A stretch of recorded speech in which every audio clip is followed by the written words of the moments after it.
Joan Casas, Roma, from the Open University of Catalonia, whose paper is grasping the shape of ethical dilemmas toward an educational dilemma generator. Joan Casas Roma is a postdoctoral research fellow at the Open University of Catalonia. He works on AI and ethics in the context of online education. Joan Casas, please, you can share your presentation.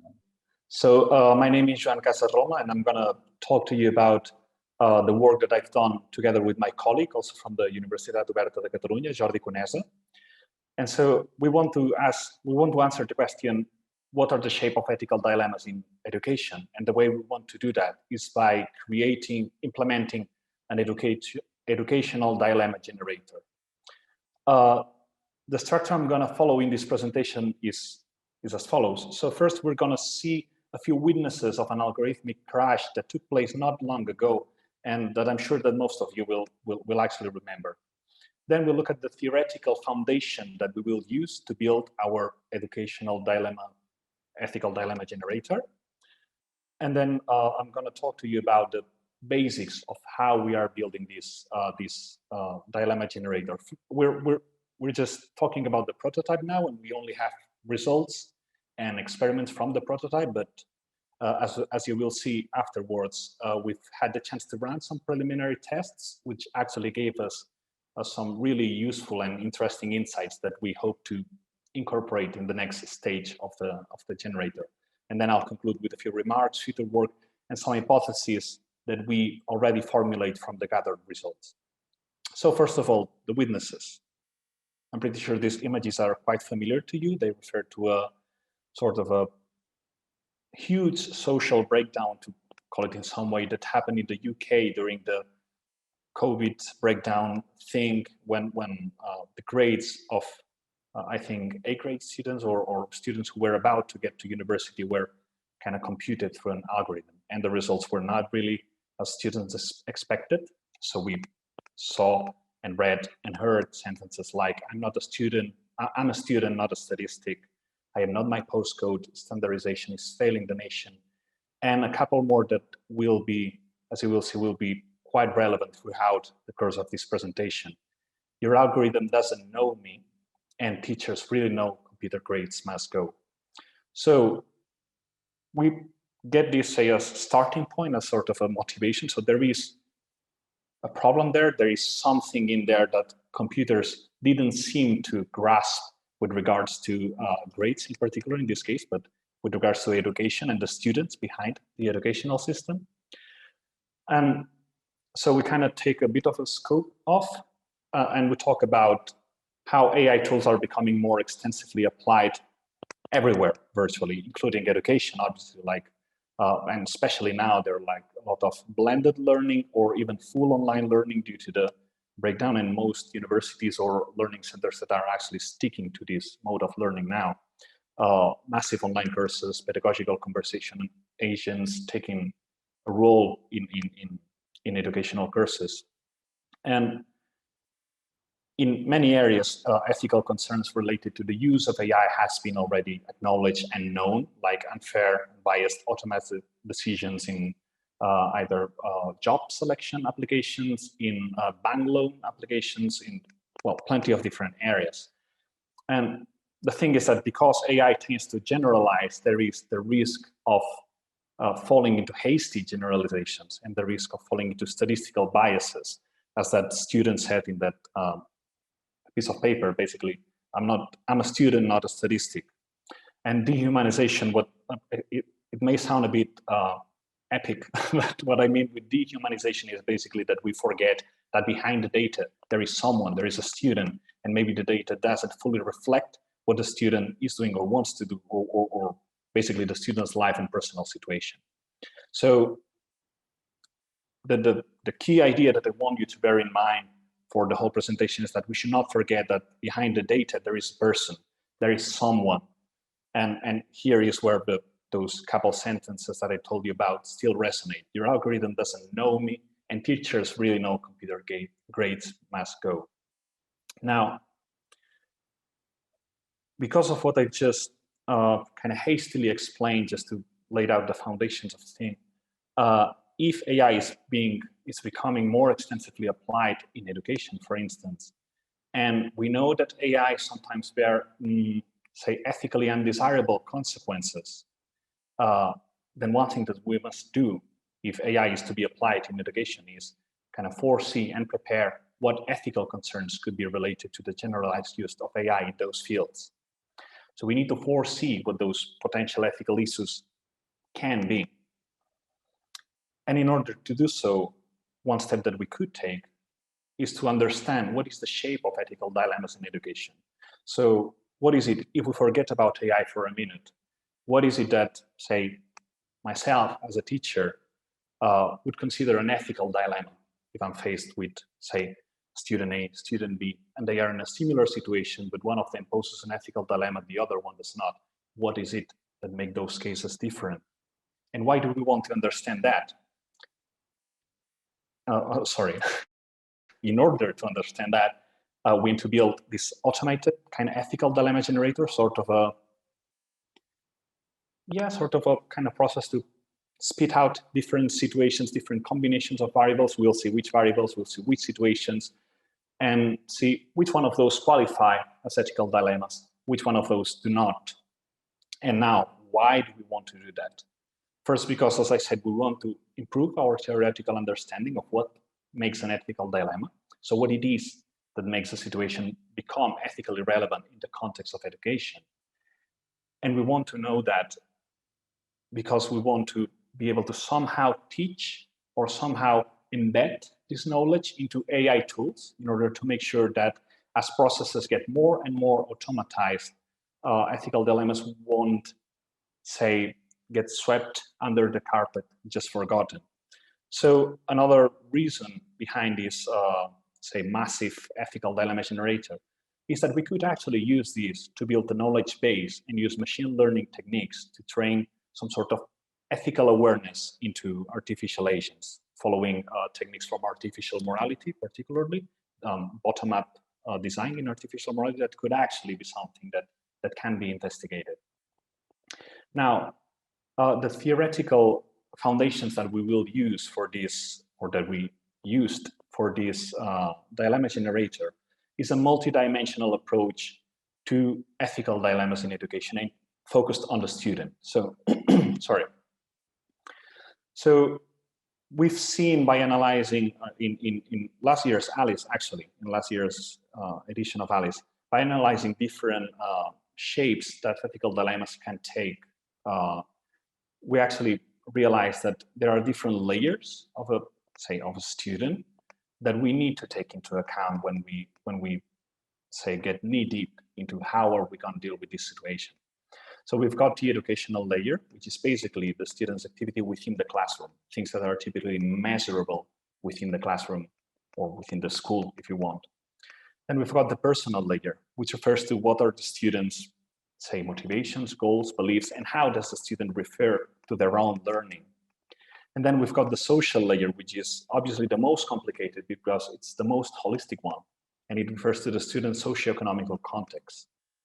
Now, this is not meant to be exhaustive, obviously, but when we talk about educational layer, we could be talking about coursework, marks or grades, assistance. We could be talking about things that are easy to acknowledge through a computational system. Specifically, if we think about online learning, these things are actually pretty easily measurable. Now, if we think about the personal layer, we're talking about the students' preferences, their goals, their studying habits, their motivation. And in here, we start realizing that psychological factors are important. So it's not just a matter of what the student has done in the classroom, but how does the student deal with it? And what's the student's personal situation in that moment, and how does the student feel? Does he or she feel motivated, overwhelmed, anxious about the activities, etc.? And then we've got the social layer, where we could be talking about access to technology, which becomes pretty relevant when we talk about online education. Does this particular student have the same access to technology that their peers? Is there some social roles that we're not taking into account that may be that may signify an additional difficulty to the students' learning process? some structural inequalities that we are not taking into account.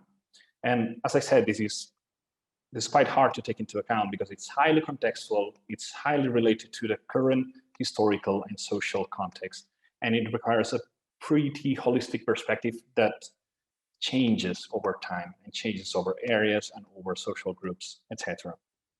Now, why is this relevant? Why do we start building our dilemma generator specifically with this theoretical framework? Why do we think this is relevant for an ethical dilemma? So we take a case that appears in a work from Levinson and Fay in 2019, which is, it's called the case of the failing 8th grade student. Without going into much detail, the case is about a student whose marks are not enough to pass grade. And well, this is actually a pretty simple statement, and I'm sure it happens all the time. But the student's particular personal and social context make this a very special case because it puts her at high risk of dropping out from the educational system if she's not allowed to pass. So, as I said, I'm not going into details about that particular case in here. You could actually, you can actually find the details in the paper if you're interested. But it suffices to say that in this case, it becomes clear how the educational layer, so to speak, the marks, are just not enough to deal with this situation. We need to take into account relevant elements from all three layers, the educational, but also the personal and the social context of the student, because otherwise we risk making, say, uninformed decisions that could lead to discriminatory and biased outcomes that we haven't foreseen maybe, and which would be quite detrimental for the student itself. And here, again, it resonates, those couple sentences resonate. Your algorithm doesn't know me. Teachers really know, computer grades must go. Ethical dilemmas are about the particulars. Most times they are about the particulars and not the generals. Here is where someone who knows or someone who learns about that particular case can actually make a difference. Now, having said that, how are we going to prototype this educational dilemma generator, or how we actually did it? So we take as a base case the aforementioned case, but not quite as hardcore as it is, because as I said, it's a pretty extreme case. But we take like a light version of that case where a student has failed an exam, that's it. And now we ask the participants whether they believe that an exception should be made and allow this student to pass the exam, considering that student's particular case. And here is when things get interesting, because if we just say a student has failed, should the student be allowed to pass? Probably the answer would be no. But then we start giving more and more information about, or well, we'll see, more information about the student and their context. Now, I said that the version that we have at hand at the moment is just a prototype. So there are a few things that we kind of chose to left out for the moment, because we wanted to just gather some initial feedback, get the prototype out, and then start refining it. So in the initial prototype, we've just taken elements from the educational layer, plus some demographics and something from the personal layer. But we first wanted to check out whether elements from the educational layer almost alone are enough to actually create an ethical dilemma, or whether the actual difference comes when we put in elements from the personal and the social layer. Now, each run, say, of the prototype shows 5 completely randomly generated cases that follow this same structure. A student has failed, but with different particularities. And we allow a yes, no answer to the question, should an exception be made, and allow the student to pass the exam. And in this particular run, because we were interested in gathering qualitative feedback, we have allowed like a kind of text box for the participants to leave some comments about, well, about the cases or about the interface of the prototype, so we could get some insights and iterate on it. Now, this is actually what we want to measure. We have in the current version of the prototype, we have those elements. So we have some minor demographic data from the student. We've got sometimes the student marks record, sometimes it is not available. We've got the effort. These are all hypothetical students, of course. None of them exist. So if the mark record is not available, it's just because we choose to hide it, not because well, anyway, so we've got the effort that the student have shown throughout the module. Then we've got some information on the exam. So what's the relevance within the model? Basically, is it a summative exam or is it a formative exam? What kind of exam is it? Then we've got the mark, and we've got different ranges, like almost a pass, a clear fail, a fail, blah, blah, blah. We've got some information on the module. So basically, is it a self-contained module or is it prerequisite? Maybe it's a self-contained module and the student is about to pass, then because he or she is a good student, you can decide to kind of make an exception. But if this module is, say, the milestone of the whole degree that comes after that, then maybe you wouldn't want to make that exception. And then the course. So is it like primary education, high school? Is it university, postgrad? And our question is, what are the weight of those elements into answering the question? Well, first into identifying the question, is this a dilemma? And if it is, should the student be allowed to pass? Should an exception be made? Now, this is more or less the interface. It's pretty rough at this moment, but it's just like the text example, 3 out of 5 cases. As I said, there are like 5 different cases, and then you've got a yes, no, and in this case, a bit of a text box to provide some qualitative feedback. I'm not going to read this whole block because it wouldn't take, well, it would take too much. But so this is basically the body of the examples that the participants are done. And I just want to highlight the different elements that we threw in it. So we've got, as I said, some demographics, some that belong to the personal, social layer, maybe. We've got stuff about the assessment and the mark. So it's a formative, summative assessment. What's the mark? Is it almost a pass? Is it clear fail? Which belongs to the educational layer. So these are things that are easily measurable within the classroom or within the online education context. We have some information about the module and the course, whether the module is prerequisite and where is this course actually located? Is it high school, primary, university? This also belongs to the educational layer. Then we've got something from the personal layer. We've got the effort. What is the effort of the student? Has the student shown effort? Has he or she been consistently engaged or not? And then we've got sometimes the record of the student. So how have, just in a sentence, but how has the student improved or maybe worsened their results over time? And is this relevant to make an exception? Is it not? Now, we took that, say, prototype of the generator, and we ran a few preliminary tests to gather some results and have some initial feedback. The preliminary test was run on a controlled group of online learning teachers, which were faced with these rounds of 5 different randomly generated cases. We gathered 40 different cases and analyzed the results. Obviously, although we gathered quantitative answers, 40 are just not enough to take some interesting conclusions from 40, just 40 answers. So we focused on the qualitative feedback provided by the participants, which actually showed and highlighted some interesting insights. For instance, some answers suggesting that an exception should be made often, if not almost always, mention the student motivation. So if the student has shown effort and engagement, then at least we have the hypothesis that maybe people is more prone to say, okay, we should make an exception. We should somehow give an opportunity to this student. And this would take us to the personal layer kind of straight away, because it kind of relates to how the student approaches their learning. Some answers saying that they would not make an exception, say that would need more information. And as I said, in some cases, no information about the student's record was provided, and this was intentional.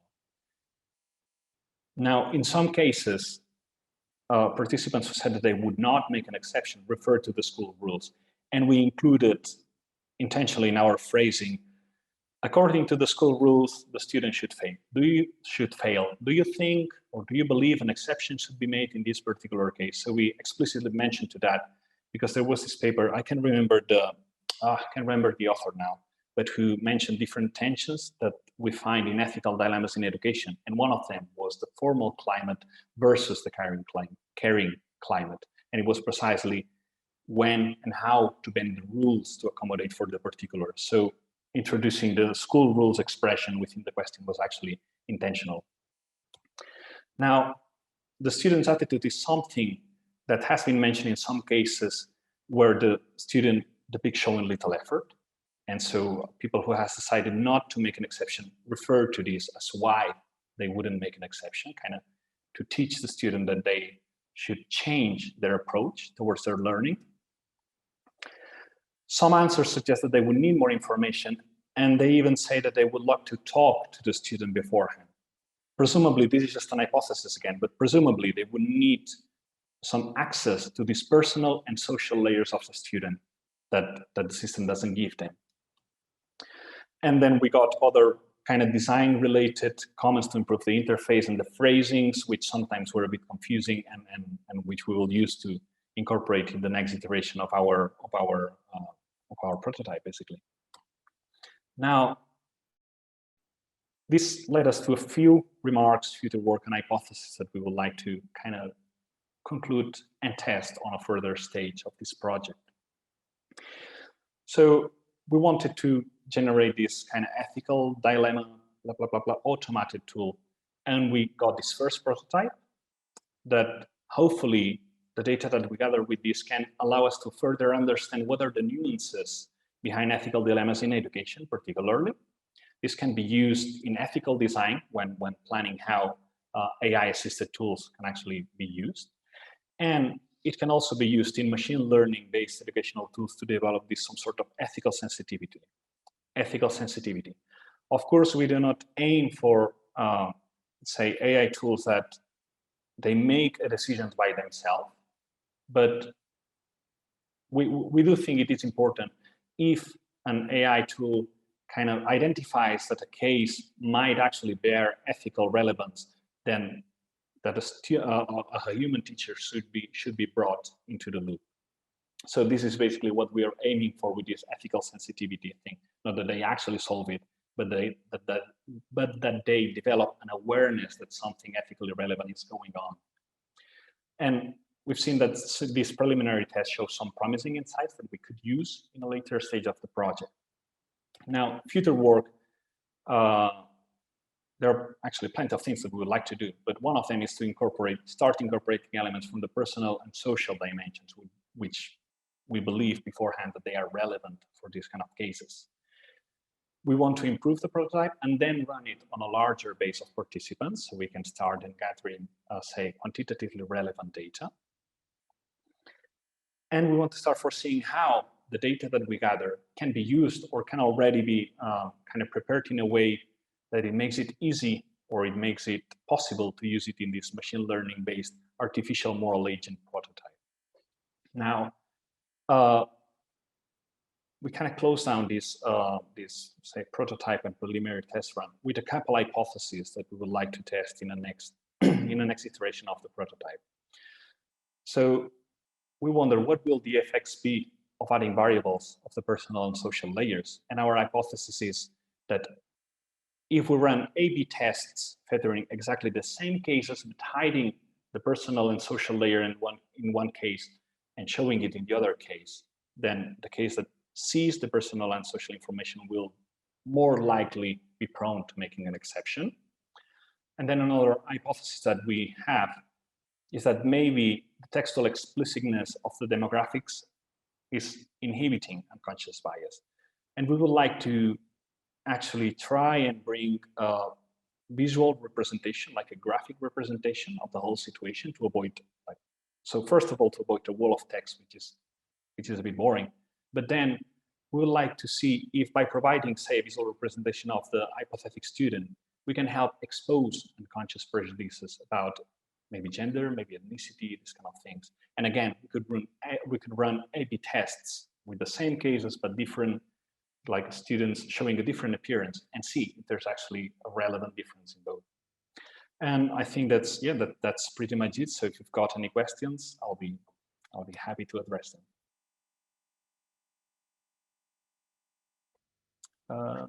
Hello, thank you for the interesting presentation.